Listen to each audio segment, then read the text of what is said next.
नमस्कार दर्शक बंधु मु दीप्ति आज पवित्र पणा संक्रांति उपलक्षे मु घरे लंच रे कौन बनाऊची आपनको संगरे शेयर करिया पई चाहूतिली सेति पई वीडियोटी बनैछि आसंतु देखिबा कोन तयारी करूची मोटी गोटे कढ़ा बसैछि गैस रे सेथिरे जीरा आउ गोटा धनिया गोटा जीरा गोटा सुखिला लंका दीटा देकी ताको भाजुची जेहेतु आज बिना पियाज रसुण रे तयारी होबो खाइबा सेति पई जीरा लंका गुंड निहाती दरकार जोटा कि तरकारी रे पड़ले ता टेस्ट बढ़ेबो आ बहुत जल्दी भी तरकारी तयारी करिवि काहेना बिना पियाज रसुण तरकारी बहुत जल्दी हुए आ आज मु अदा भी देइनी तरकारी रे खाली फुटण आ तेल रे तयारी हिची तरकारी रिफाइन तेल रे ये जीरा को भाजी नहीं कि ठंडा करने गोटे प्लेट रे काढ़ी नेली सेटा ठंडा हेले ताको ग्राइंडिंग करनेबी कढ़ा को बसैकी टिके पानी दे देली कहीं मु आज गोटे बाड़िया डालमा तैयारी करी तो पानी दे सारा परे पानी टिके गरम हो गले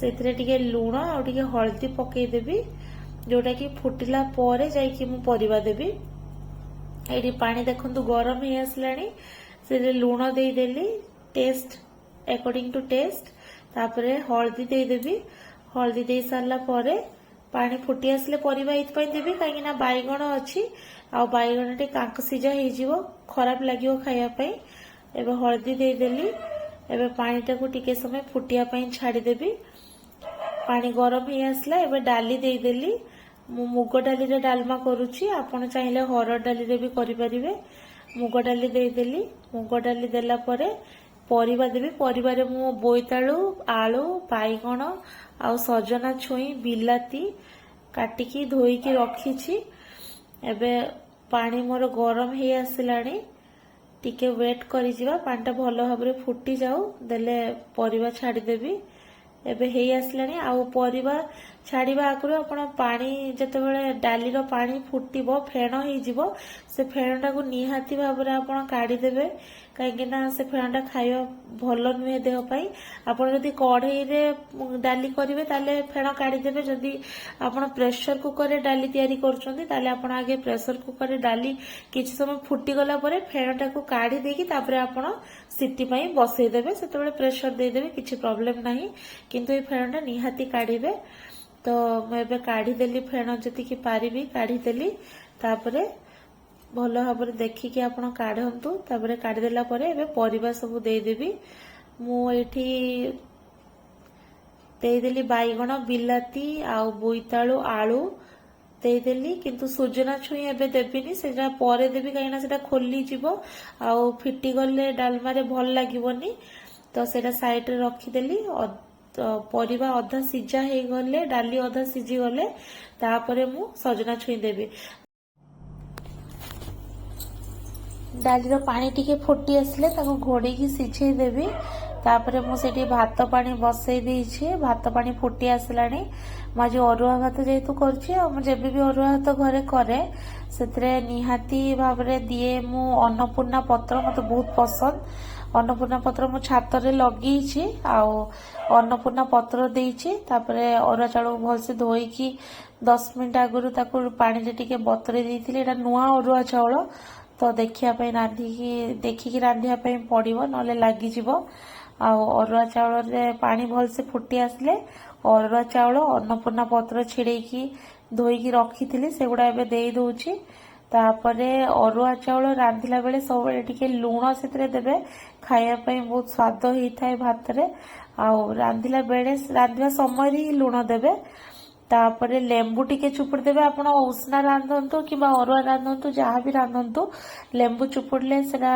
चाउलटा लागेनी खुला खुला रुहे चाउल आ भात भी भलो हुए तो मु एठी अरुआ चाउल देई देली डाली भी सेपटे सिजिया पई रखी देइछि अरुआ चाउल दे सारा परे मु टिके लुण देबी अल्प देबे नुहे जे बहुत गुड़ा भात रांधछंती तो मेंचाई मेंचाई लुण दे देबे सेमती किछि नाही अल्प टिके खाली देबे मु देबी एबे देखंतु खाली अल्प टिके देबी सेमती स्वाद अनुसार नुहे कि कोन नुहे तो चाउल दे देली भलो से दे देबे छाणीकी अरुआ चाउल जेहेतु आपण ताको बारंबार सेटा भात को चेक करथुबे कहीं 10 रु 15 मिनिट भितर भात हो जाए नले भात पूरा खराब हो खीरी भाया हो आ मु देखंतु ଚଟୁ ମାରିକି ତାକୁ ଭଲସେ ଗୋଳେଇ ଦେଲି। ଗୋଳେଇ ଦେଇକି କାହିଁକିନା ତଳେ ଲାଗିଯିବ, ଯେହେତୁ ନୂଆ ଚାଉଳ ଟିକେ ଦେଖିକି ନ ରାନ୍ଧିଲେ ଲାଗିଯିବ। ନୂଆ ଚାଉଳ ଖାଇବା ପାଇଁ ବି ବଢିଆ ଲାଗିବ।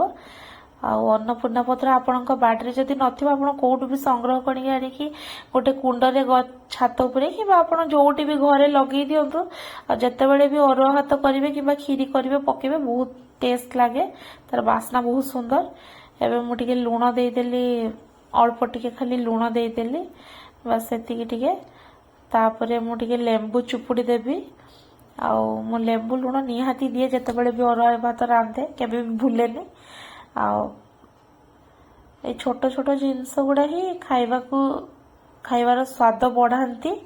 ତେଣୁ ଆପଣ ଯଦି ନ କରୁଥିବେ, କେବେ କରିକି ଦେଖିବେ, ଖାଇକି ଦେଖିବେ, ଆଉ କମେଣ୍ଟରେ ନିହାତି ଲେଖିବେ କେମିତି ଲାଗିଲା। ଆପଣ ଯଦି ନୂଆ ଟେକ୍ନିକ୍ କିଛି ଜାଣିଥିବେ, ଅରୁଆ ଭାତ କେମିତି ରନ୍ଧାଯାଏ, ମତେ ନିହାତି କହିବେ। ଆଉ ମୁଁ ନିହାତି କରିବି ଘରେ, କାହିଁକିନା ମୁଁ ସବୁବେଳେ ନୂଆ ନୂଆ ଜିନିଷ ଶିଖିବା ପାଇଁ ଇଚ୍ଛା କରେ, ଶିଖେ ମଧ୍ୟ ଯାହା ପାଖରୁ ଯାହା ଦେଖିଲେ। ଏବେ ଲେମ୍ବୁ କାଟି ଦଉଛି, ଫାଳେ ଲେମ୍ବୁ ଚୁପୁଡି ଦେବି। ଆପଣ ଯଦି ବେଶୀ ଭାତ ରାନ୍ଧୁଥିବେ, କିଲେ ଚାଉଳ କି 1.5 କିଲୋ ଚାଉଳ, ତ ଆପଣ ଗୋଟେ ଲେମ୍ବୁ ପୁରା ଦେଇଦେବେ, କିଛି ଅସୁବିଧା ନାହିଁ, ସେମିତି ଖଟା ହେଇଯିବନି ଭାତ। ମୁଁ ଏଇଠି କିଲେରୁ କମ ଚାଉଳ ନେଇଛି, ସେଇଥିପାଇଁ 1 କିଲୋ ଚାଉଳ ପାଖାପାଖି ନେଇଛି, ସେଇଥିପାଇଁ ମୁଁ ଫାଳେ ଲେମ୍ବୁ ଦେଇଦେଲି। ଲେମ୍ବୁ ଦେଇକି ଏବେ ତାକୁ ଟିକେ ଗୋଳେଇ ଦେବି ଭାତକୁ। ଭାତ ମୋର ଫୁଟି ବି ଆସିଲାଣି। ଆଉ ଅରୁଆ ଭାତ ଯେହେତୁ ସାଙ୍ଗେ ସାଙ୍ଗେ ଭାତ ହେଇଯିବ, ଜମା ବି ସମୟ ଲାଗିବନି। ସେଇଥିପାଇଁ ମୁଁ କହୁଥିଲି କି ମୋର ଆଜି ଯାହା ବି ରାନ୍ଧିଛି ଅଧଘଣ୍ଟେ ଭିତରେ ହେଇଯିବ। ତ ଭାତ ହେଇଗଲା, ଏପଟେ ଡାଲି ବି ବସେଇ ଦେଇଛି ଏଟ୍ ଏ ଟାଇମ୍, ସିଝିଯିବ। ଭାତ ହଉ ହଉ ଡାଲି ବି ହେଇଯିବ, ଖଟା ବି ହେଇଯିବ। ଆଜି ସେମିତି ବହୁତ କିଛି ଆଇଟମ କରିନି, ଯେତିକି କରିଛି ବଢିଆ ଲାଗିବ ଅରୁଆ ଭାତ ସହିତ ବାଡିଆ ଡାଲମା। ଆଉ ଏଇଠି ଦେଖୁଛି, ମୁଁ ମଝିରେ ମଝିରେ ଚେକ୍ କରୁଛି ଡାଲି ହେଇଗଲାଣି କି ନାହିଁ। ଡାଲି ସିଝିନି, ଅଳ୍ପ ଟିକେ ସିଝିଛି। ନାଡି ସଜନା ଛୁଇଁ ଦେଇଦବା ତା ମଝିରେ, ଯେତେବେଳେ ଅଧା ସିଝିଯିବ। ସଜନା ଛୁଇଁ ବି କୁହନ୍ତି, କିଏ କିଏ ନାଡି ବି କୁହନ୍ତି। ତ ଏଇଠି ମୁଁ ତ ଚାଉଳ ସେପଟେ ଭାତ ବସିଛି, ଏପଟେ ମୁଁ ନାଡି ବି ଦେଇ ଦେଇଥିଲି। ଏଠି ସିଝି ଆସିଲାଣି ସବୁ। ଆଉ ତାକୁ ଯୋଉ ବୋଇତାଳୁ ପକେଇଥିବେ ଡାଲମାରେ, ବୋଇତାଳୁ ଯେକୌଣସି ପରିବା, ଆଳୁ ଆଉ ସଜନା ଛୁଇଁକୁ ଭାଙ୍ଗିବେନି, ବାକି ଅଲଗା ପରିବା, ବୋଇତାଳୁକୁ ନିହାତି, ବୋଇତାଳୁ ବାଇଗଣକୁ ଟିକେ ଭାଙ୍ଗିଦେବେ ଡାଲିରେ, କାହିଁକି ନା ଡାଲିଟା ବହଳିଆ ହେଇଯାଏ ଆଉ ଖାଇବା ପାଇଁ ବି ବଢିଆ ଲାଗିବ। ଏବେ ମୋର ସିଝିଗଲାଣି, ମୁଁ ତାକୁ ଏବେ ଗୋଟେ ଜାଗାକୁ ଢାଳି ନେଲି। ତାକୁ ଏବେ ଛୁଙ୍କ ଦେବି, କିଛି ଅଧିକା ପକେଇବା ଦରକାର ନାହିଁ। ମୁଁ ସେଇ ଯୋଉ ଭାଜିକି ରଖିଥିଲି ଧଣିଆ, ଗୋଟା ଧଣିଆ, ଗୋଟା ଜିରା, ଶୁଖିଲା ଲଙ୍କା, ତାକୁ ଗ୍ରାଇଣ୍ଡିଙ୍ଗ କରିକି ରଖିଛି। ଏବେ ଖାଲି କଢାରେ ଟିକେ ରିଫାଇନ ତେଲ ନେଇଯିବି, ଯେହେତୁ ଆଜି ବିନା ପିଆଜ ରସୁଣ, ଆମେ ସୋରିଷ ତେଲ ଖାଉନୁ।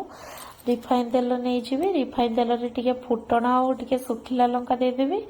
ଦେଲା ପରେ ଟିକେ ସେଟା ହେଇଗଲା ପରେ ଖାଲି ଅଳ୍ପ ଟିକେ ତେଲ ଦେବେ, ଯେହେତୁ ଘରେ ଆମେ ଖାଇବା ଡାଲମା, ହେଲ୍ଦି ଜିନିଷ ଖାଇବା, ତେଣୁ ବେଶୀ ଅଏଲି ଦରକାର ନାହିଁ। ଆଉ ଏବେ ଦେଇଦେଲି ଫୁଟଣ ଆଉ ଶୁଖିଲା ଲଙ୍କା। ହେଇଗଲା। ଯୋଉ ବିଲାତିଟା ସିଝେଇଥିଲି ସେ ଡାଲିରେ, ସେଇଟାକୁ ଆଣିକି ଟିକେ କଷିଦେବେ, ଅଳ୍ପ ଟିକେ ଖାଲି ଭାଙ୍ଗିକି କଷିଦେବେ, ସାଙ୍ଗେ ସାଙ୍ଗେ ହେଇଯିବ। ତାପରେ ମୁଁ ଯୋଉ ଡାଲମାଟା ସିଝା ହେଇଛି ତାକୁ ଦେଇଦେବି। ଦେଇ ସାରିଲା ପରେ ଲଙ୍କା ଗୁଣ୍ଡ ଆଉ ଦେବିନି, କାହିଁକି ନା ମୁଁ ଜିରାରେ ଲଙ୍କା ବାଟିଛି, ଶୁଖିଲା ଲଙ୍କା ବି ଛୁଙ୍କ ଦେଇଛି। ଆଉ ଏଇଠି ଜିରା ଆଉ ଧଣିଆ, ଶୁଖିଲା ଲଙ୍କା ଯୋଉ ବାଟିକି ରଖିଥିଲି, ସେଇ ଗୁଣ୍ଡଟା ପକେଇଦେବି। ସେଇଟା ବହୁତ ବଢିଆ ଟେଷ୍ଟ କରିବ ଡାଲମାକୁ। ଆପଣ ଯେତେବେଳେ ଜିରା ଗୁଣ୍ଡ କରିବେ, ଜିରାର କ୍ୱାଣ୍ଟିଟି ବେଶୀ ନେବେ, ଧଣିଆ କ୍ୱାଣ୍ଟିଟି କମ ନେବେ, ଗୋଟା ଧଣିଆ କିନ୍ତୁ ନେବେ ନିହାତି। ବହୁତ ବଢିଆ ଲାଗେ, ଦେଖିବେ ଆପଣ ଯୋଉ ବି ତରକାରୀରେ ପକାନ୍ତୁ, ତାର ବାସ୍ନା ବହୁତ ସୁନ୍ଦର ହବ। ଏଥିରେ କିଛି ବି କିଣା ମସଲା ମୁଁ ପକେଇନି। ଆଉ ଆପଣ କରିକି ଖାଇବେ, ଜଲ୍ଦି ବି ହେଇଯିବ ଆଉ ବହୁତ ଟେଷ୍ଟି ବି। ରୁଟିରେ ଖାଆନ୍ତୁ, ଭାତରେ ଖାଆନ୍ତୁ, ଯାହା ଯୋଉଥିରେ ଖାଉଛନ୍ତି ଖାଆନ୍ତୁ, ବଢିଆ ଲାଗିବ ବିନା ପିଆଜ ରସୁଣର। ହେଇଗଲା ଡାଲମା, ଜଲ୍ଦି ହେଇଗଲା। ତାପରେ ମୁଁ ଏବେ ଆମ୍ବ ଖଟା କରିନେବି। ଭାତ ବି ମୋର ହେଇଗଲାଣି। ଆଉ ଆମ୍ବ ଖଟା ସାଙ୍ଗେ ସାଙ୍ଗେ ହେଇଯିବ, ଯେହେତୁ ନୂଆ ଆମ୍ବ ସିଝିବା ପାଇଁ ଟାଇମ ଲାଗିବନି, କଷି ଆମ୍ବ। ତ କଢା ବସେଇଦେଲି, କଢାରେ ଦେଇଦେବି ଟିକେ ଖାଲି ଅଳ୍ପ ରିଫାଇନ ତେଲ ଦେବି ସେମିତିକା। ତ ଏବେ କଢା ତାତିଗଲେ ରିଫାଇନ ତେଲ କମ ଦେବେ। ଆଉ ଯେତେବେଳେ ବି ଆପଣ ଘରେ ରାନ୍ଧିବେ ଖାଇବା ପାଇଁ, ବେଶୀ ତେଲ ମସଲା ୟୁଜ କରିବେନି, ହେଲ୍ଦି ଖାଇବେ, କମ ଅଏଲି କମ ଖାଇବେ, କମ ତେଲରେ ରାନ୍ଧିବେ। ତେଲ ଦେଇକି ଫୁଟଣ ଦେଲି, କଞ୍ଚା ଲଙ୍କା ଟିକେ ଥିଲା ଦେଇଦେଲି, ଭୁସୁଙ୍ଗା ପତ୍ର ଦେଇଦେଲି, ତାପରେ କଞ୍ଚା ଆମ୍ବ ପକେଇଦେଲି। ମୁଁ ଚୋପା ଛଡ଼େଇନି, ଚୋପା ଛଡ଼େଇବା କିଛି ନେସେସରି ନାହିଁ, ଆପଣ ଚାହିଁଲେ ଛଡ଼େଇବେ। ଦେଇଦେଲି, ତାପରେ ଲୁଣ ହଳଦୀ ସବୁ ତ ଦେଇଦେଲି। ଦେଇଦେଲା ପରେ ମୁଁ ଏବେ ଲଙ୍କା ଗୁଣ୍ଡ ଟିକେ ଦେବି ସାଙ୍ଗେ ସାଙ୍ଗେ। ବେଶୀ ସମୟ ସନ୍ତୁଳିବେନି, 5 ମିନିଟ୍ରେ ଆମ୍ବ ଖଟା ହେଇଯିବ। ଆପଣ ଭାବିବେନି କି ବହୁତ ଟାଇମ୍ ଟେକିଂ ଇଏ ସେ, ସେମିତି କିଛି ନାହିଁ। ଲଙ୍କା ଗୁଣ୍ଡ ଟିକେ ଦେଇଦେଲି, ସେମିତି ଥରେ ଦିଥର ଏମିତି କରିସାରିଲା ପରେ ତାକୁ ପାଣି ଦେଇଦେଲି। ପାଣି ଦେଇକି କିଛି ସିଝେଇବା ଦରକାର ନାହିଁ ଯେ କୁହନ୍ତି ଯେଉଁ ଚିନି ଦେଲେ କିମ୍ବା ଗୁଡ଼ ଦେଲେ ଆମ୍ବ ସିଝିବନି, ସେମିତି କିଛି ନାହିଁ। ନୂଆ ଆମ୍ବ ସାଙ୍ଗେ ସାଙ୍ଗେ ସିଝିଯିବ ବାମ୍ଫରେ। ତେଣୁ ମୁଁ ସବୁ ଏକାଥରେ ଏଇଟା କଳସୀ ଗୁଡ଼ ଦେଇଦେଲି, ଯେହେତୁ ଆଜି ପଣା ସଂକ୍ରାନ୍ତି ଆମ ଘରେ କଳସୀ ଗୁଡ଼ ଆଭେଲେବଲ୍ ଅଛି। କଳସୀ ଗୁଡ଼ ଦେଇଦେଲି, ତାପରେ ସବୁ ଲୁଣ ହଳଦୀ ଲଙ୍କାଗୁଣ୍ଡ ଯାହା ଦେବା କଥା ଦେଇକି ତାକୁ ଏବେ ମୁଁ ଘୋଡ଼େଇ ଦେବି। ସାଙ୍ଗେ ସାଙ୍ଗେ 5 ମିନିଟ୍ ଭିତରେ ସିଝିଯିବ, ବେଶୀ ସମୟ ଲାଗିବନି। ଏକାଥରେ ମୋର ଆମ୍ବ ଖଟା ହେଇଯିବ, କିଛି ଟାଇମ୍ ବି ଲାଗିବନି। ଡାଲମା ବି କରିଦେଇଛି। ତାପରେ ମୁଁ ପାମ୍ପଡ଼ ଛାଣିବି, ତାପରେ ଲଞ୍ଚ ରେଡି ହେଇଯିବ। ଆଉ ଅରୁଆ ଭାତ ସହିତ ଡାଲମା ଆଉ ଖଟା ଥିବ, ସେ ପୁଣି ଆମ୍ବ ଖଟା, ତେଣୁ ଆଉ କିଛି ବି ଦରକାର ନାହିଁ। ପାମ୍ପଡ଼, ଯେହେତୁ ଆମ ଘରେ ପାମ୍ପଡ଼ ସମସ୍ତଙ୍କର ବହୁତ ପ୍ରିୟ, ଆଉ ମୁଁ ଶ୍ରୀରାମ ପାମ୍ପଡ଼ ଛାଣେ। ଆମକୁ ସ୍ପେଶାଲି ଆମକୁ ଭଲ ଲାଗେ ପର୍ସନାଲି। ଆପଣଙ୍କୁ କ'ଣ ଭଲ ଲାଗେ ସେଇଟା ଆପଣ କମେଣ୍ଟ କରିବେ। ଆଉ ଏଇଠି ମୋର ଆମ୍ବ ଖଟା ହେଇଗଲା, ମୁଁ ତାକୁ ଏବେ କାଢ଼ି ନେବି। କାଢ଼ିବା ପୂର୍ବରୁ ଜିରା ଲଙ୍କା ଗୁଣ୍ଡ ଯେଉଁ କରିଥିଲି ସେଇଟା ବି ଟିକେ ଦେଇଦେଲି। ଆଉ ଜିରା ଲଙ୍କା ଗୁଣ୍ଡ ଏମିତି ଗୋଟେ ମସଲା ଯେଉଁଟାକି ଆପଣ ଯେଉଁଥିରେ ବି ପକାନ୍ତୁ ବଢ଼ିଆ ଲାଗେ। ତାର କୌଣସି ପ୍ରକାର ମାନେ ବାଛ ବିଚାର କିମ୍ବା ଭାତ ନାହିଁ, ଭେଦଭାବ ନାହିଁ କୌଣସି ତରକାରୀରେ, ତ ସବୁଥିରେ ସେ ମିଶିଯାଏ। ତାପରେ ଏବେ ପାମ୍ପଡ଼ ଛାଣିବା ପାଇଁ କଢ଼ାରେ ତେଲ ଦେଇଦେଲି, ରିଫାଇନ ତେଲ କମ୍ ଦେଲି, ଅଳ୍ପ ପାମ୍ପଡ଼ ଛାଣିବି ସେଇଥିପାଇଁ। ତ ତେଲ ଗରମ ହେଇଗଲା ପରେ ମୁଁ ପାମ୍ପଡ଼ ଛାଣିନେବି, ଶ୍ରୀରାମ ପାମ୍ପଡ଼ ଛାଣିନେବି, ବଢ଼ିଆ ଲାଗେ ଖାଇବା ପାଇଁ। ତ ଏବେ ତେଲ ମୋର ଗରମ ହେଇ ଆସିଲାଣି, ଟିକେ ଚେକ୍ କରିନେବି ଟିକେ ପାମ୍ପଡ଼ ପକେଇକି। ହଁ ହେଇଗଲାଣି, ଏବେ ପକେଇଦେବି, ପାମ୍ପଡ଼ ପକେଇଦେବି। ଏବେ ପାଖାପାଖି 2ଟା ବାଜିଲାଣି, ଲଞ୍ଚ ଟାଇମ୍ ହେଇଗଲାଣି। ଆମେ ସାଙ୍ଗେ ସାଙ୍ଗେ ଖାଇ ନେବୁ। ପାମ୍ପଡ଼ ବି ମୋର ରେଡି ହେଇଗଲାଣି।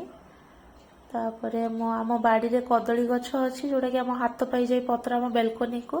ତ ସେଇଠୁ ଆମେ କଦଳୀ ପତ୍ର କାଟି ଆଣୁ ଖାଇବା ବେଳେ, ଯେତେବେଳେ ବି ଆମର ଇଚ୍ଛା ହୁଏ। ଆଜି ଯେହେତୁ ଅରୁଆ ଭାତ ଖାଇବୁ, ତ କଦଳୀ ପତ୍ର ତ ମ୍ୟାଣ୍ଡେଟୋରି, ନିହାତି ଦରକାର।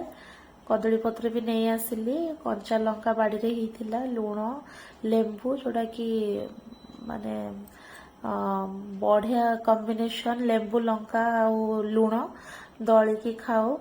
ତାପରେ ଅରୁଆ ଭାତ ଏଠି ବାଢ଼ି ଦେଲି, ତାପରେ ଡାଲମା ନେଇଯିବି। ଆଉ ଭାତର ଉପରେ ଡାଲମା ପକେଇ ଖାଇବାର ମଜା କୋଉଥିରେ ବି ନାହିଁ, ତାଟିଆରେ ଖାଇବାର ନାହିଁ, ଅଲଗା ଖାଇବାରେ ନାହିଁ, ମିଶିକି ଖାଇବ ବଢ଼ିଆ ଲାଗେ। ଏବେ ଆମ୍ବ ଖଟା ଟିକେ ବାଢ଼ି ଦେଲି, ତାପରେ ପାମ୍ପଡ଼ ନେଇଯିବି। ତାପରେ ଆମେ ଲଞ୍ଚ କରିବା ପାଇଁ ବସିବା। ଆପଣମାନଙ୍କୁ କେମିତି ଲାଗିଲା ଆପଣ ନିହାତି ଜଣାଇବେ।